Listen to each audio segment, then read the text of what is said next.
Hi everyone. So we're going to learn about one-way analysis of variance, or ANOVA. So for this class we're going to have one-way analysis of variance and two-way analysis of variance, or we can say one-factor analysis of variance and two-factor analysis of variance.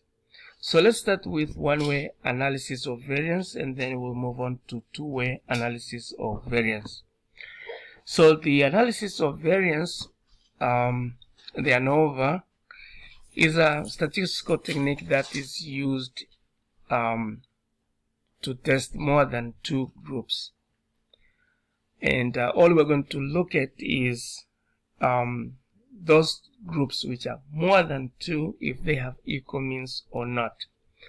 In fact, I can explain that by using the hypothesis testing that we have been creating. So remember, we created the null hypothesis and also the alternative hypothesis, and we were looking at the parameter, and one of the parameters that we used was the average. So in this case, we wrote as a null hypothesis as the average, that it was mu equals to let's say 0, and the alternative hypothesis is the average, which is mu, is not equal to 0. Either it can be not equal to 0, or greater than 0, or less than 0. And in this case, remember, we had the probability of the null hypothesis, and the default one is 95, which is confidence level, and the probability for the alternative hypothesis was the p-value that should be less or equal to 5% significance level. Now, for the alternative hypothesis, we could say that mu is not equal to 0. So it's a little different. I mean, it's significantly different from 0, not a little. And we need probability that will show that the average is not equal to 0. It's different from 0 significantly. Or we could say the alternative hypothesis, average, or mu, is greater than 0 or is less than 0, and then we can prove that by the p-value. So that's what we learned. Now we could compare between the means.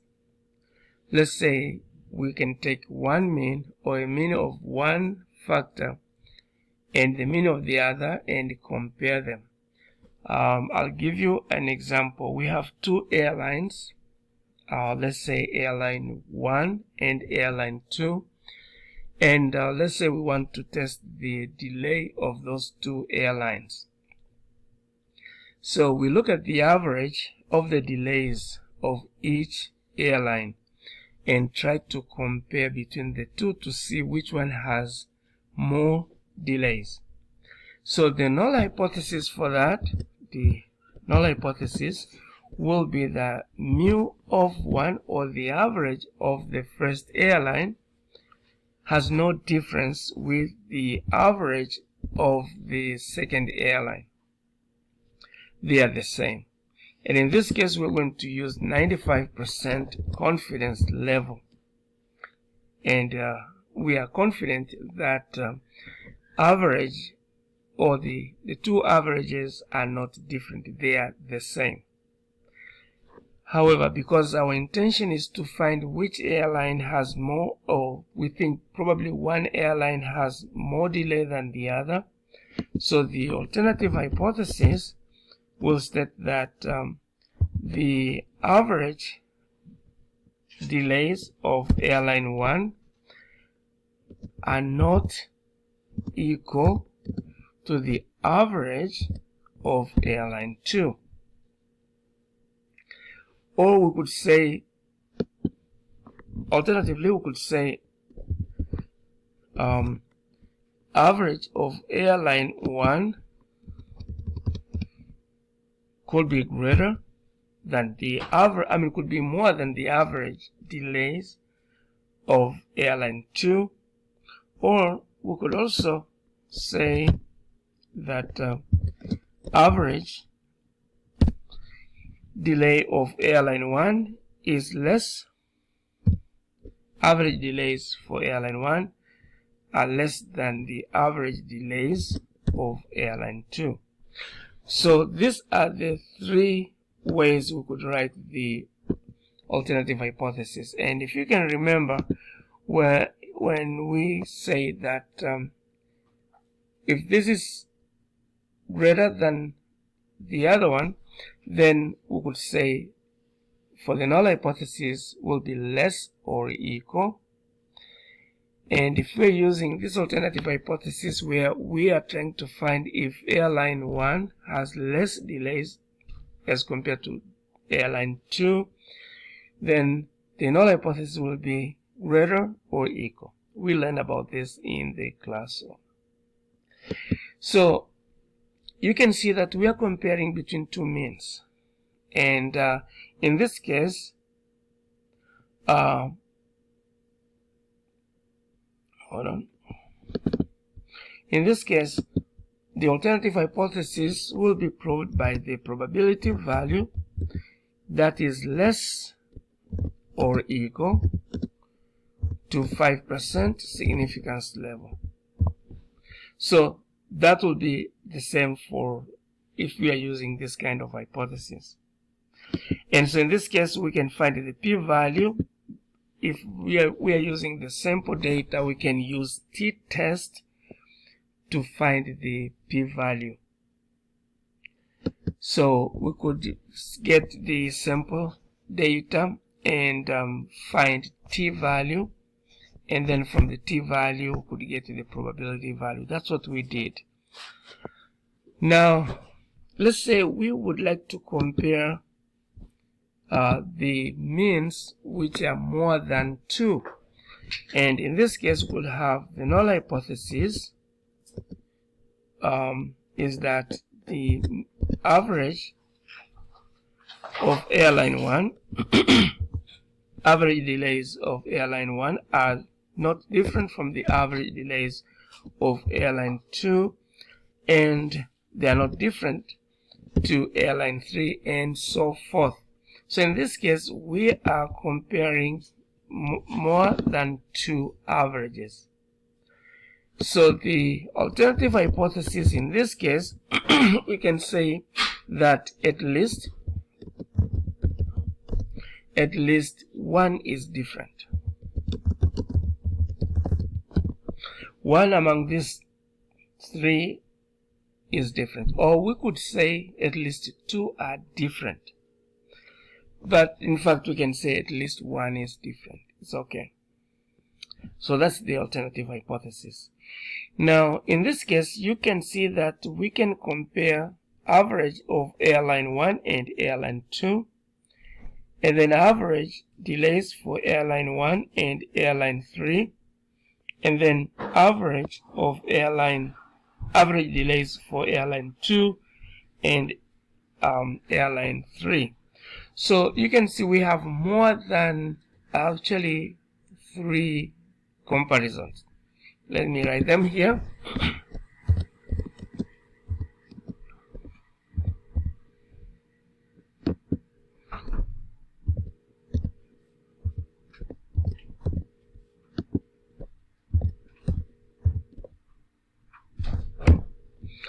So if we have the fourth one, this could be more. Now, in this case, if we are to test the null hypothesis, we will start with you can see we are going to use the t-test to test this difference. and the t-test will use 5% significance level, and then we can repeat the same for the second one and for the third one, and even more. So the problem in this case is, if we're using t-test with 5% significance level, then that means this is already done. We don't have any other 5% significance level to test the second relationship and the third, because already we have tested it using the 5% significance level. So here, as I said, 5% significance level, and also here 5% significance level, and here 5% significance level. So we have about, we could say, more than 10% significance level. That is a problem because we are having only 5% significance level because our confidence level is 95. So in this case, if we are using t-test, we'll be able to make this one comparison only. We'll not be able to do more than this comparison. So we cannot use the t-test as we've been doing before, and alternatively we are going to use the null hypothesis, and that's what we can say. It says here that it is a statistical technique that is used in case where there are more than two groups to determine whether the groups have equal means or not. As I said, our example here, we have three factors or groups, but we can have more than three groups. As long as we have more than two groups to compare, then we cannot use t-test. We have to use the ANOVA. So independent samples are obtained from 3 or more levels. So in this case, levels are the airlines, and the factor that we are using to compare these 3 levels is the delay. So we are using one factor, which is the delay, and we will test the delay as a factor, or as a single factor between different levels, or I'll say more than 3 levels. So that's how we can compare this. And so in this case, as the note says, we'll get the samples from 3 or more levels, and those levels are, in our example, we have 3 airlines of a single factor. The single factor is the delay. We're not comparing delay and something else, but our focus is just on the delay. Now we have a number of examples here, same as what I have said. Let's look at the nursing home example, and it says a nursing home may want to determine whether a difference exists in the fall risk for its senior residents during the first, second, and the third shifts. So in this case, you can see that we have 3 levels and we have one factor, which is the fall risk. Another example is about the soft drink, and it says a soft drink company may wish to determine whether a difference exists in the consumer preferences for its 5 brands of soft drinks. So in this case, you can see we have 5 levels, the brands of soft drinks, and then we have one factor, and that one factor is the consumer preference. So ANOVA will help us to do this, and here you can see that we have the hypothesis, which is the same as what I did in Excel. We have mu1, or average of one level, equals to the average of the second level, equals to the average of the third level, and so forth. but the alternative hypothesis will be at least 2 of the population means are different. When we say at least 2 are different, so that means this is one we're comparing between 2 populations, or here is another difference we are working on, and this one. So at least one of these should be different. It won't be equal to, and we need to find which one is not actually equal to. Is it average of the first one not equal to the average of the second, or average of the first is not equal to the third, or average of the second is not equal to the average of the third? So at least 2 of these are different. However, we can say at least one of this is different. That's why I used this terminology, at least one is different. So now here we have some conditions, but let's proceed. So we cannot use t-test for the analysis of variance, and I explained here, and in fact I have that explanations in the notes as well. Now so in this case, if you cannot use t-test, then we can use the ANOVA, and we have to see how many factors we have. If we have one factor, then we'll use single factor analysis of variance, and that's what we're working on today. But if we have 2 factors, then we can use 2 factors analysis of variance. Now if we have more than 2 factors, then we will use something different. We'll use MANOVA and so forth. So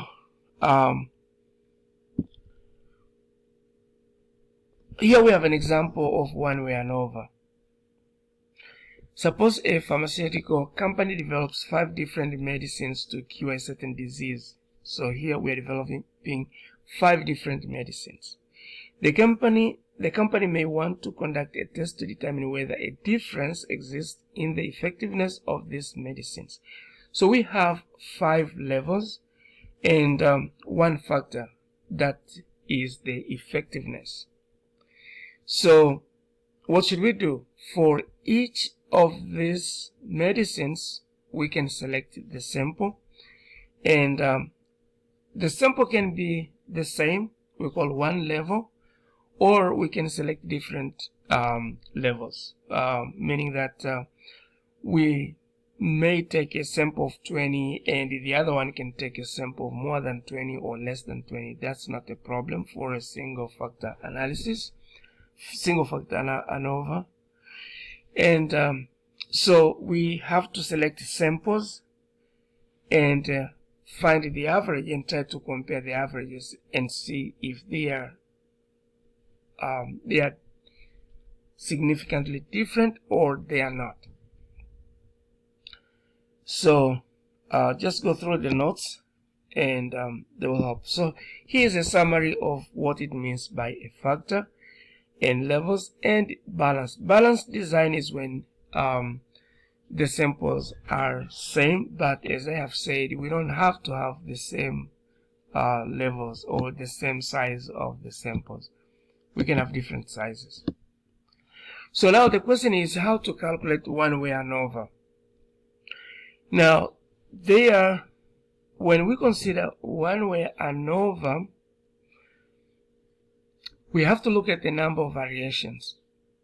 The first one is the variation within the same group. So let's say we are looking at the delay, or let's not go with the delays. Let's talk about salary, for instance. So if we can look at our data, here we have salaries, and then we have departments. This is where we have more than 2 averages. So if you don't mind, will you please select A and B, this column, and paste in another worksheet, and then select the department and add. So this is what I did. For me, I copied employees' salaries and also the departments. You can see here we have more than two departments. We have sales, purchasing, advertising, and engineering. And so we can look at the salaries that are given to individuals in each department and find the average and compare the averages. So in this case, to be able to do so, we're going to sort the department or the salary according to the departments.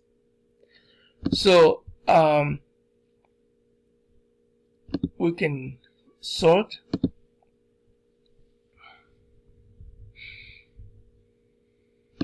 like this. So we can sort, and I'm going to use custom sort. And in this case, I have to expand the selection to salaries and employees. So I'm going to expand the selection and then sort. And in this case, we're going to sort by. So I want us to sort by the departments. So I'll drop here and select department. And we would like to get the smallest to the largest, or we can go, let's go with the smallest to the largest and click OK. So in this case, you can see that we have already sorted salaries according to the departments. So here we have salaries for department 1 up to 11, and then we have salaries for department 2, and we have for department 3 and department 4. They are sorted already. And all we want to find is if the averages of the salaries are the same. So to do so, we can go here and organize ourselves as department 1, department 2, and here we can have department 3, and so department 4. So let me select salaries for department 1, and that will be my selection. That's the end. So I'm going to copy and paste here, and then I'm going to take for department 2, they end up here, and I'm going to paste it here. Now let me select for department 3,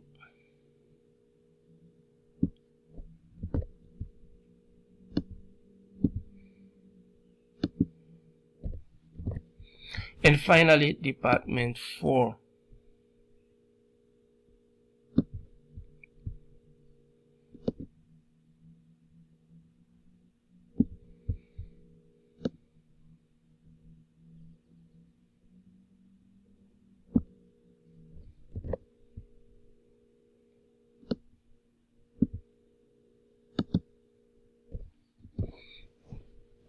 So in this case, you can see that the sample for department 4 is bigger than the sample for department 1, 2, and 3. Actually, 3 is the least. So the sample size, I mean. Now, all we need to do here is to differentiate or to look at the averages of all this to see if the averages are the same or not. So our interest is to, we think that the averages are different. However, to write the null and alternative hypothesis, we can say that the average of this department is the same with the average salaries of department 2, and also it is the same as the average of average salaries for department 3 and also department number 4. So we think that the salaries are the same. However, we may think that salaries are not the same, and that's what we want to test, and that will give us the alternative hypothesis. And we can say at least let's say 2 are different. So how those 2 are different? So here we have mu1 equals to mu2. That's what we have here. But we can say mu1 is equal to mu3. And also we can say mu1 is the same as mu4. So this mu1 is the same as mu2, same as mu3, same as mu4, or average. So then we can look at the average of the second department with department 3 and with department 4. And so we can say mu2 is the same as mu3, and then mu2 is the same as mu4, and now we can say mu3 equals to mu4. So we will need to test all these groups, and if we are to use the t-test, we will use t-test for 1, and that will use the 5% significance level, and then that's all. Because remember, the probability value here is 95% confidence level. And for alternative hypothesis, we need the p-value, which should be less or equal to significance level, which is 5%. Now, once we use t to test one of these, then the 5% is gone. We cannot test the other. So the t-test in this case is not possible to compare all this. So we need to use ANOVA. And because we have only single factor, then we will use that single factor to we'll use this one-way ANOVA, which will be the single factor in this case. So how do we do this? Now let's go back to the notes. So in this case, we are looking at the variations, and one variation is the within group variation. If we can go back here, you can see that this group, in department 1, salaries are not the same. And let's say people may complain that we are not paid the same. Probably our department is getting less paid than department 2 or whichever. And those are the common complaints in companies where people think that some groups are favored than the other. Now, before we compare between the groups, we need to compare within the group. Do you get the same salary? Do you guys have similar salaries or different? If you are earning same, then that's when we can compare with another group where people are earning the same as well. However, if one group, let's say in this group, people are not earning the same salary, the average is not, when we look at the within, we find that there is a huge difference in the earning for this group, then how can we compare with the other group? Since the same group has some differences or significant differences. And so all we have to find out is the within group variation. And then we'll find the between group variation. And finally, we'll need to find the total variation. So the total variation is what we call SST. So what is SST? We call it the sum of squared deviation. The sum of squared deviation of the total.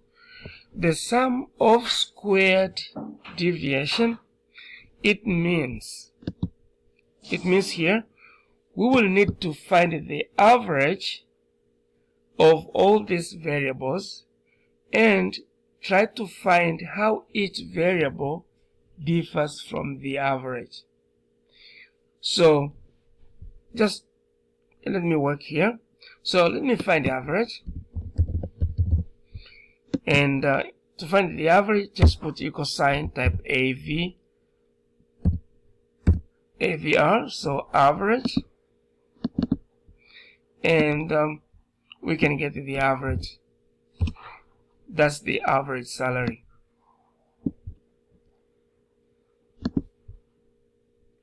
Now to find the differences or the deviation, so let me write here, deviation.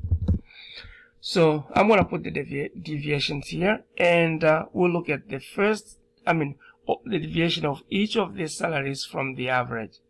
So in this case, the deviation will be, let me put equal sign.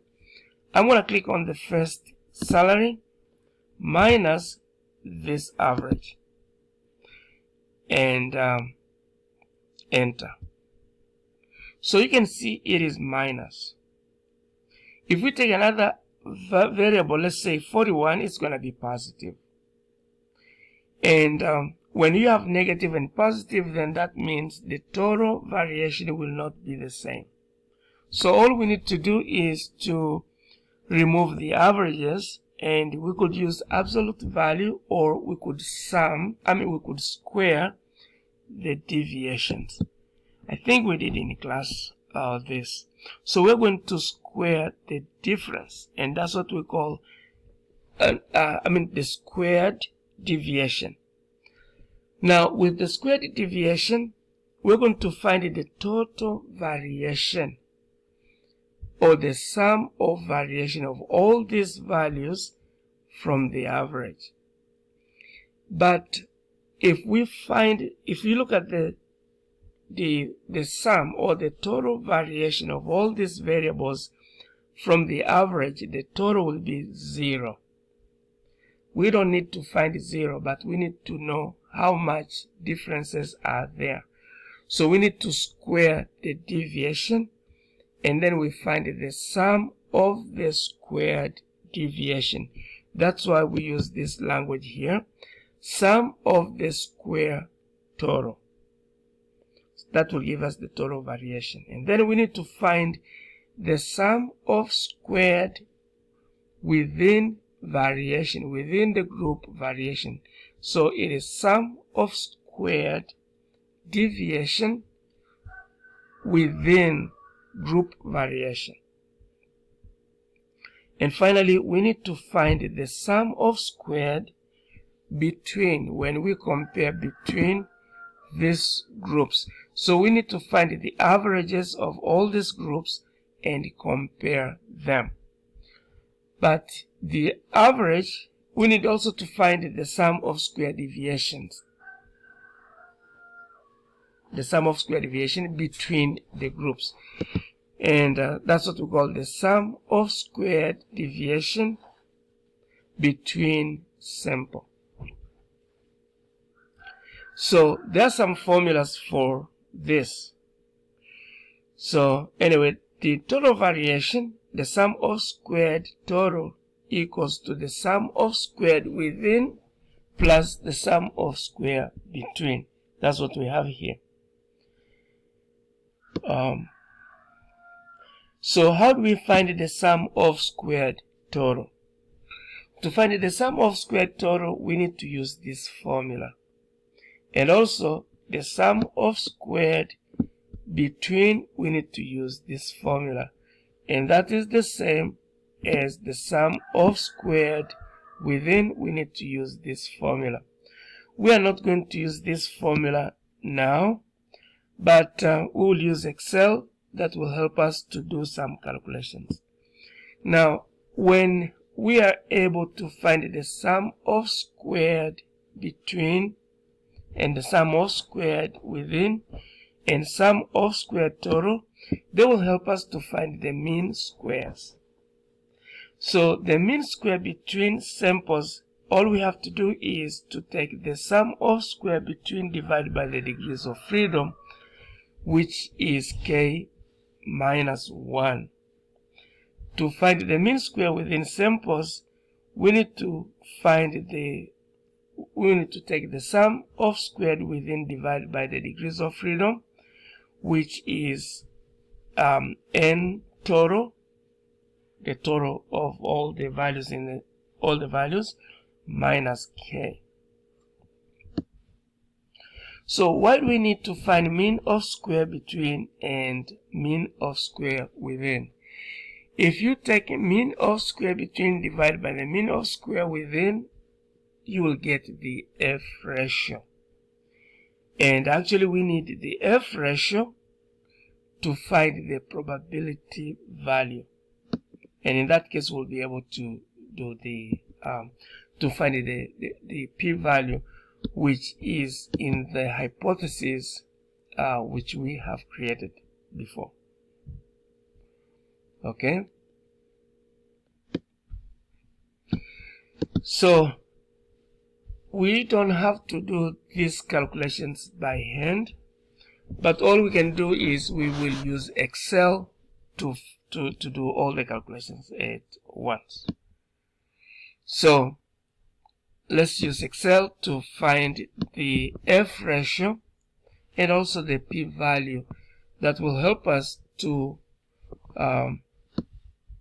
make decisions in the hypothesis that we have created. Yeah, so we will use F ratio instead of t-test to find the differences between more than 2 averages. And this is what actually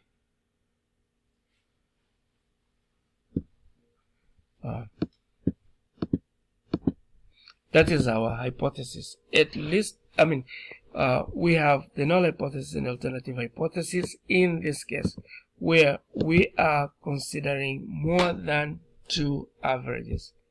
Here we have 2 averages, here we have 1 average.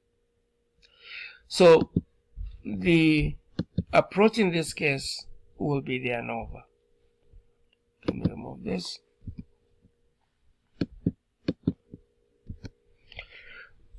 And also, let me remove the averages.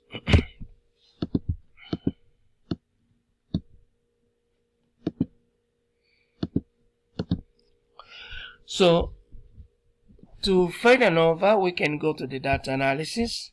So,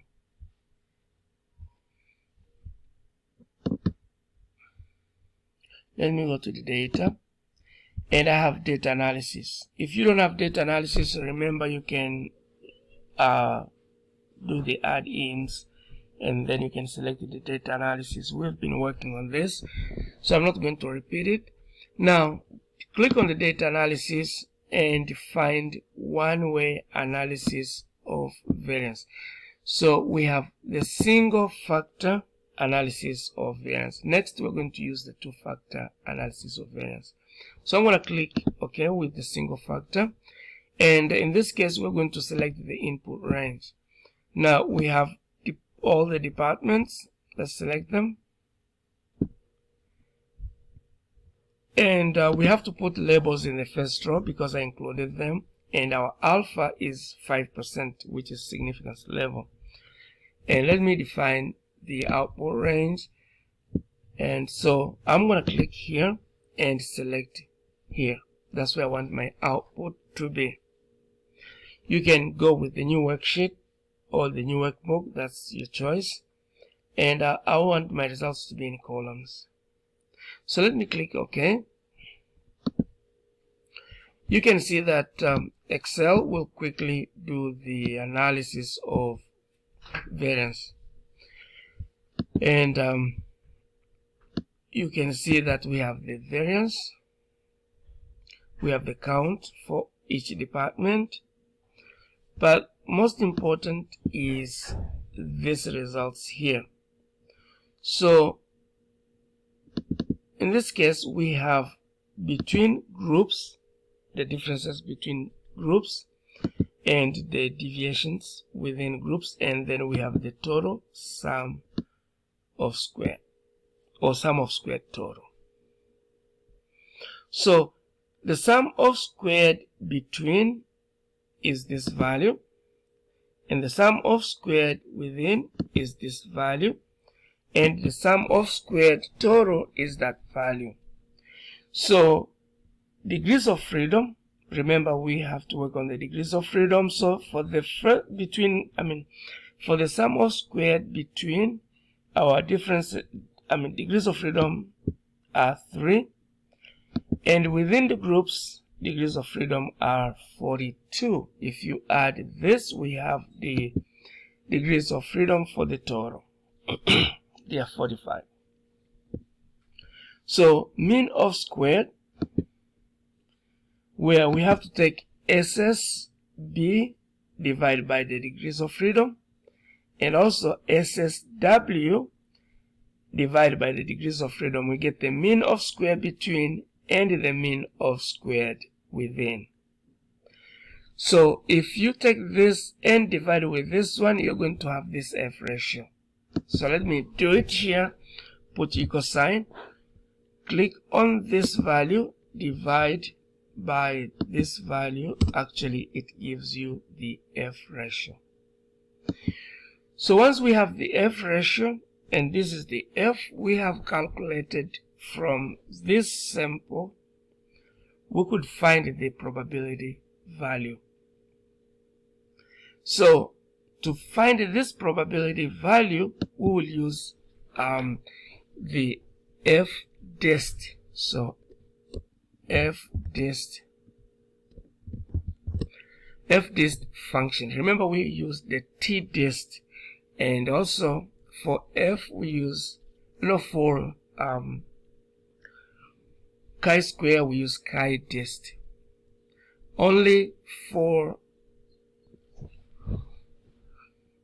yes, that's all.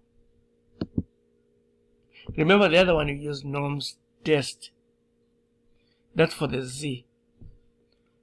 So norms dist for the Z test, T dist for the T test, F dist for the F distribution, and also chi dist for the chi distribution. So in this case, we're going to use this function.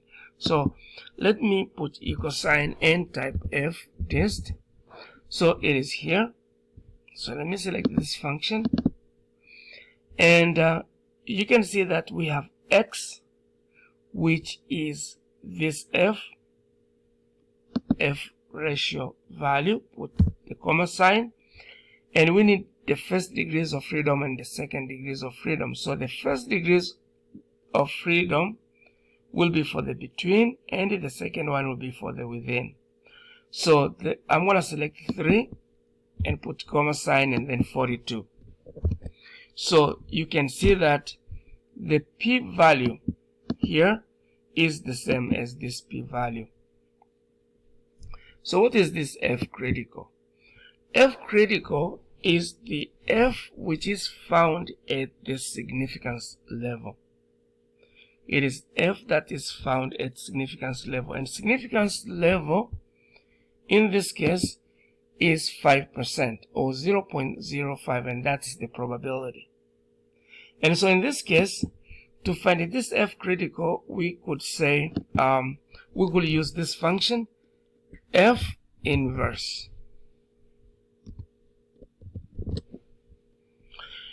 And so let's use that function, put equal sign, type F inverse, and it is here. Select it, and we have to put the probability, and remember our probability is 0.05. That is the significance level, or probability at significance level, or we call it the critical point. And then we have to put degrees of freedom of 1 and degrees of freedom of 2. So we're going to select the first and the second degrees of freedom and close the bracket. If you enter, you'll get exactly the same as F critical. At this moment, we don't really need to compare F dist and F critical, but all we need to do is to compare to find the probability value. So we have this probability value, which is 0.15. Sorry, I meant F dist and F inverse. or F ratio with the F8 critical. But we don't really need to compare these two. All we can do is look at this probability. Let me highlight that probability. So remember, if you go here, the p-value, always the p-value should be less or equal to 5% significance level. Let me remove this.